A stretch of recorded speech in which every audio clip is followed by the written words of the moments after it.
আচ্ছা, সকালবেলা ঘুম থেকে ওঠার পর যদি একটা ছোট্ট মানুষের দেওয়া এই সুন্দর গিফট তোমরা পাও তাহলে কেমন লাগবে বলো তো? ভালো লাগবে। আমারও ঠিক আজকে তাই লেগেছিল।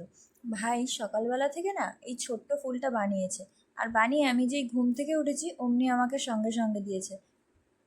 শুধু ওই ফুলটাতেই কিন্তু শেষ নয়, সঙ্গে এই ফুলটাও বানিয়েছে। তবে হ্যাঁ, এই ফুলটা আমার জন্য বানায়নি, এই ফুলটা ওর নিজের জন্য। নিজের জন্য বলতে ও আর একটা জিনিস বানাচ্ছিল, সেটার জন্যই এই ফুলটা বানিয়েছে। মা এখানে অ্যালোভেরা, জবা ফুলের পাতা, নিম পাতা এইসব দিয়ে না চুলের কিছু একটা রেমেডি তৈরি করছে মাখবে বলে। আর আমি সেখানে গিয়ে গিয়ে বারবার জ্বালাচ্ছি। আমার যেহেতু একটু আধটু অ্যালার্জির প্রবলেম আছে, আমার কপালে না কিছু একটা লেগে ফুলে গেছিলো।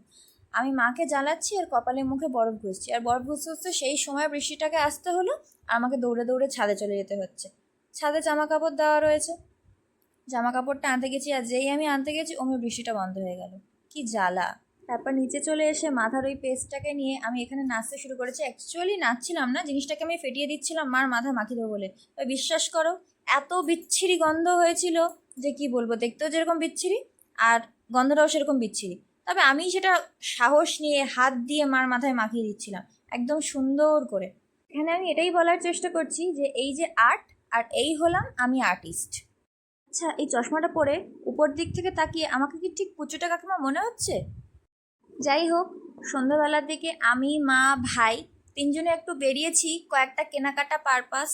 একটু রাত করেই বেরিয়েছি, কারণ বাবারও আসার সময় হয়ে যাবে, তাই একসাথেই চারজনে বাড়ি ফিরবো। দেখো বাবাও চলে এসছে। আমাদের এখানে না খুব বড় করে জগদ্ধাত্রী পুজো হয় না, তাই প্যান্ডেলের জাঁকজমকও ঠিক সেরকম থাকে না, কিন্তু প্রতিমার মুখটা এত সুন্দর করেছিল। দেখো কি মিষ্টি করেছে, তাই না?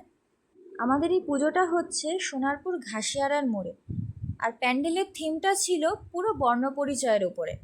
যাই হোক, আমি গেলাম, তোমরা ভিডিওটা দেখো আর লাইক সাবস্ক্রাইব অবশ্যই করে দিও। বাই।